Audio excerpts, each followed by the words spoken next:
We all know life imitates art sometimes, but it seems to happen a lot more with The Simpsons. From The Simpsons predicting the Super Bowl results 3 times in a row, to technology eerily similar to stuff seen in the cartoon coming out the same year The Simpsons predicted. These are some of the spookiest Simpsons predictions that came true. So first up we have Trump 2024. So back in 2015, there was a Simpsons short called Trumptastic Voyage. In a scene where Homer flies by a billboard, we see a sign that reads Trump 2024. Of course, not only did Trump end up running again in 2024, but he won. To take things just a step further though, life imitated art again when Donald Trump was arrested the same day the Barbie movie was released. Now what am I referring to here? Well, in episode 14 of Season 5, Lisa vs. Malibu Stacy, a news report is shown on TV documenting the release of the new Malibu Stacy doll, pretty much the Barbie of the Simpsons universe. At the end of the news report, Kent Brockman quickly slips in the fact that the US president has been arrested, and then the segment ends. So the US president of the Simpsons universe was arrested on the day of a Malibu Stacy movie coming out, and in real life, Trump was arrested the day Barbie hit theaters. Not on the same charges, to be fair.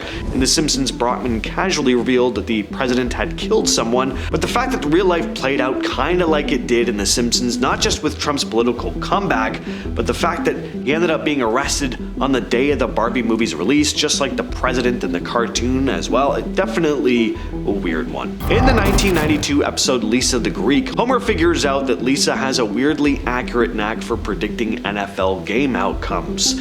She gets upset when she realizes that he's been using her predictions for gambling, and completely distraught, she makes her own gamble. If she still loves her dad, Washington will win the Super Bowl, but if she doesn't, then the Buffalo Bills will win. In the end, Washington wins. All is well, move on to the next episode and more hijinks ensue. But here's what happened in real life, and just a few days after the episode aired, no less, Washington defeated Buffalo in the Super Bowl. Now, alright, it's 50-50 odds, big deal, but then the following year, Fox re-aired the episode. They tweaked it for the upcoming Super Bowl, changing some lines, adding the Dallas Cowboys to replace Washington. In the episode, Dallas wins, and sure enough, Dallas ended up winning in real life too. Next year's Super Bowl saw the two teams facing each other again, and The Simpsons once again re-aired the episode, updating another couple lines to account for the rematch, and once again, Dallas took the win.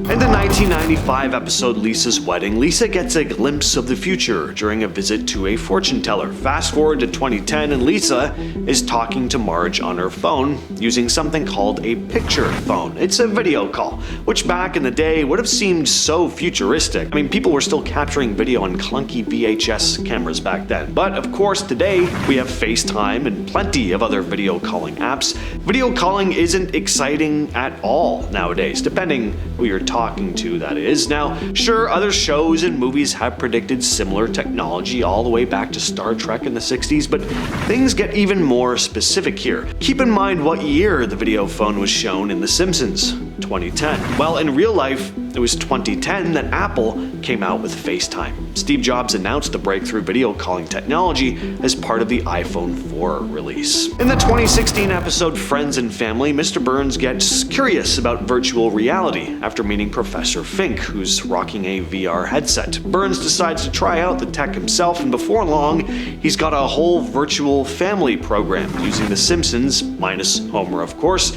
as his test subjects. By the end of the episode, pretty much everyone in Springfield is walking around wearing VR glasses, living their lives in a digital world. Well, in our universe, just last year, in February of 2024, Apple released the Apple Vision Pro. This insane mixed reality headset, a combination of virtual and augmented reality that overlays digital media onto the real world that you are observing. I haven't tried it. I've only ever tried standard VR, which is the most 2025 thing I've said so far this year. But from what I've seen of the Apple Vision Pro, it looks totally sci-fi and pretty similar to the technology seen in the Simpsons episode. Not everyone is using this technology yet, but early adopters are already making this a part of their daily routines. In the 1993 episode Springfield Springfield, or How I Learned to Stop Worrying and Love Legalized Gambling, Springfield's version of Siegfried and Roy, known as Gunther and Ernst, are performing at a casino with their white Bengal tiger Anastasia. After yelling at the tiger to wake up and taunting it about how much better it is performing in captivity rather than living out its life in the jungle, the tiger starts to reflect on its once peaceful days before Gunther and Ernst showed up to trank it and drag it off to Vegas. Anastasia then goes into a blind rage and starts mauling her captors. Of course, this is all played for laughs, but there's no denying that it's eerily similar to a real-life event that would happen later. In 2003, Roy Horn, one of the famous Siegfried and Roy duo, was attacked by one of their animals, also a white Bengal tiger, during a performance in Las Vegas. The attack left Roy partially paralyzed and ended their act. In the 2008 episode Treehouse of Horror 19, which aired right before the presidential election that year, Homer goes to vote on an electronic voting machine. He tries to vote for Barack Obama, but the machine keeps registering his vote for John McCain instead. He tries 6 times, and each time it switches his vote. It's pretty absurd, but the joke hits hard given the whole conversation about voting technology, especially looking back after 2012, when there were a ton of reports that a similar glitch had happened in real life. In some states, electronic voting machines were flipping votes for Obama to Mitt Romney, which obviously raised huge concerns about the security of electronic voting systems. And it's freaky to think that a wacky gag on a friendly cartoon like The Simpsons seemed to be playing out in real life. The scariest part about this for me, though, is that I bet a lot of you watching this are too young to even remember the 2012 election, let alone the 2008 one.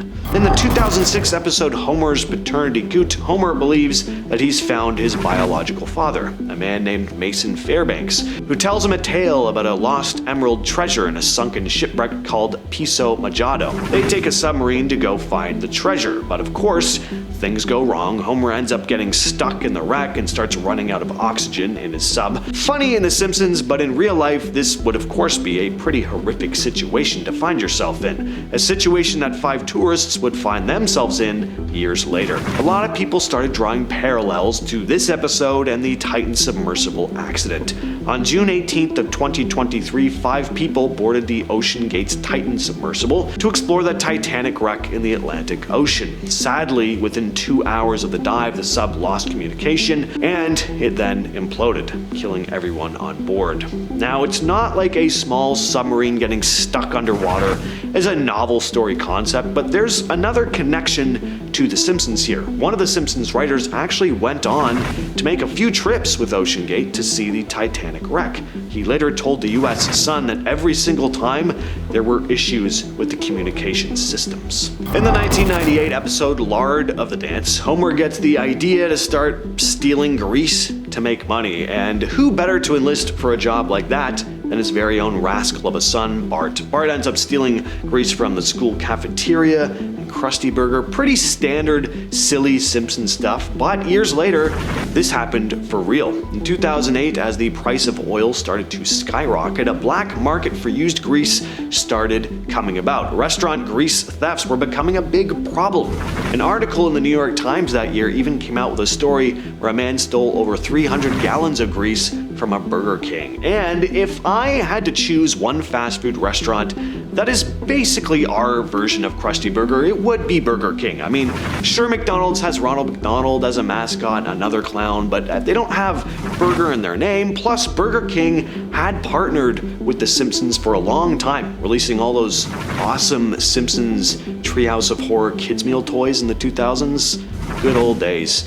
Only reason to go to Burger King, in my opinion, actually. I will die on that hill. Burger King, one of the worst fast food restaurants. Next up, 3D printed food. We're gonna take a trip back to the episode Future Drama from 2005. In this one, Marge takes a picture of Bart and Lisa before prom, then turns it into a 3D printed cake. At the time, this seemed completely out of the realm of possibility, right? Just some ridiculous cartoon future technology, but now 3D printed food is a real thing. It's not an everyday thing, but the technology does exist. You have companies like Food Inc. who have pop-up restaurants where everything from the utensils, the furniture, and yes, the food is 3D printed. They describe it as a one-of-a-kind gourmet experience where fine dining meets futuristic tech. So it's happening, but the question is, will 3D printed food be something you can just whip up in your kitchen one day? Well, I don't see why not. Now, the Simpsons are not the first to envision something like this. You have the food replicators again in Star Trek, and I'm sure there are others, but there is a difference here. In Star Trek, the replicators turn energy into food, whereas in The Simpsons, it is very specifically 3D printing. Back in Season 3, Episode 24, Brother, Can You Spare Two Dimes?, Homer's brother Herb invents a device that helps parents understand what their infants' cries mean, and you guessed it, turns out technology like this isn't actually that far-fetched. There's a company called Zoundream that's actually working on something similar. They've created technology that analyzes infant cries to figure out whether they're hungry, tired, or just fussy. According to their website, their system looks at things like cry acoustics, brain signals, and even facial expressions to figure out what's going on. So yeah, it's a real thing in development and could be on the market sooner than you think. And that's everything. Well, with all that said, I've been your host, James, and I will catch you, yes, you specifically, in the next video.